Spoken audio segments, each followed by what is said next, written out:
پیغمبر کو اس بات پہ بڑا فخر تھا کہ میں اللہ کا بندہ. اصول کافی کی حدیث ہے کہ ایک دن اسرافیل اس دنیا میں آئے. جبرائیل نہیں آ رہے ہیں، اسرافیل، جن کا آنا ساری مخلوقات عالم کو پریشان کر دیتا ہے، کیونکہ اسرافیل کے آنے کا مطلب یہ نکالا جاتا ہے قیامت آ رہی. وہ سور پھونکیں گے تو قیامت آئی. جبرائیل پیغمبر کے پاس بیٹھے تھے، جبرائیل کے چہرے کا رنگ اڑ گئے، جبرائیل گھبرا گئے. قیامت ایسے دن کا نام.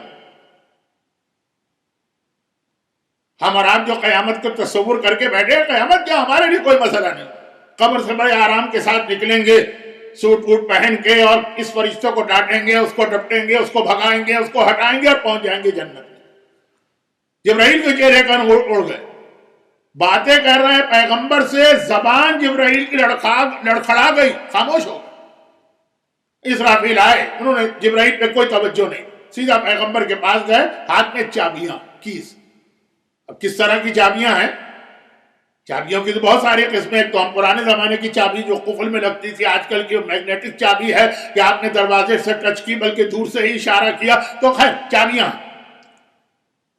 چابی یعنی وہ جسے ہندوستان میں کنجی کہتے ہیں، پاکستان میں چابی کہتے ہیں، انگلش میں کیس کہتے ہیں، عربی میں کلید کہتے ہیں، مفتاح. پیغمبر کے سامنے چابیاں رکھی اور کہا کہ اللہ نے پوری کائنات کی یہ چابیاں آپ کے حوالے کی، یعنی پوری کائنات کا آپ کو حکمران بنا رہا. آفر دی ہے. کیا آفر دی ہے؟ کہ یا تو آپ اس پوری کائنات کی حکومت لے لیں، یہ ہیں چابیاں، اور یا پھر میرے بندے بن جائیں.